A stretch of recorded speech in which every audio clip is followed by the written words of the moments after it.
మొన్నటిదాకా కేసీఆర్ అసెంబ్లీకి వస్తలేడు అని చెప్పి ప్రచారం చేశారు.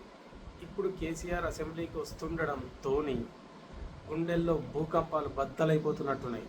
అందుకే ఇప్పుడేం మాట్లాడుతున్నారంటే తెలంగాణ అసెంబ్లీకి వచ్చే స్థాయి కేసీఆర్కి లేదట. కేసీఆర్కే తెలంగాణ అసెంబ్లీకి వచ్చే స్థాయి కేసీఆర్కే లేదట. జనాలు నవ్వుకుంటారో లేకుంటే అసహ్యించుకుంటారో అనే ఏమాత్రం తెలియలేక ఎందుకు మాట్లాడతాడో తెలియదు. కానీ తెలంగాణ అనే పదమే నిషేధంగా ఉన్న చోట తెలంగాణ అసెంబ్లీని తీసుకొచ్చిందే కేసీఆర్ కదా.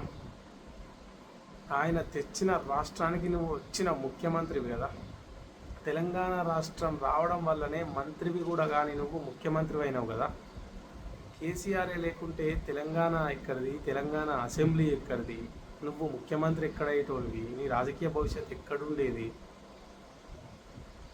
జై తెలంగాణ అనే పదం పలకడానికే భయపడి చస్తున్నావు. ఇప్పుడు నువ్వు తెలంగాణ రాష్ట్రం వచ్చిన 10 ఏళ్ల తర్వాత జై తెలంగాణ అనే దమ్మే లేదు నీకు.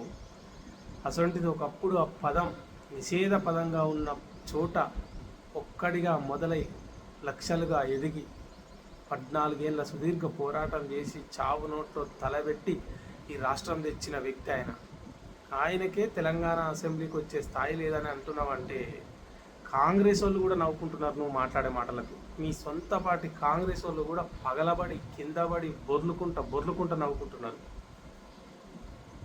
అంత దారుణంగా నవ్వుకుంటున్నారు. నిజంగా మాట్లాడుకుంటే కేసీఆర్కి తెలంగాణ అసెంబ్లీకి వచ్చే స్థాయి లేదు. ఎందుకంటే అభివృద్ధి గురించో సంక్షేమం గురించో అద్భుతమైన ఆలోచనల గురించో రాష్ట్రాన్ని ముందుకు తీసుకెళ్లే అద్భుతమైన విశ్లేషణ గురించో మాట్లాడేస్తా వ్యక్తులుండే చోటు అయితేనేమో కేసీఆర్కి అక్కడికి వచ్చే స్థాయి ఉండేది. బూతులు, శాపనార్థాలు, తిట్లు, అడ్డగోలు చెత్త మాటలు మాట్లాడే స్థాయికి అసెంబ్లీని దిగజార్చిన తర్వాత ఆ అసెంబ్లీకి వచ్చే స్థాయి కేసీఆర్కి ఎందుకుంటుంది? ఉండదు. ఇది ఒక్క విషయం మాత్రం నిజమే చెప్పినావు. ఏదేమైనా కేసీఆర్ని ఓడగొట్టినావు సరే, ఓడగొట్టిన కేసీఆర్కి కూడా ఇంతగానం భయపడుతున్నావు చూడు. ఆనవాళ్ళు లేకుండా చేస్తా అని చెప్పి ప్రతిరోజు 100,000 సార్లు ఆయన పేరు నువ్వే తలుచుకుంటున్నావు.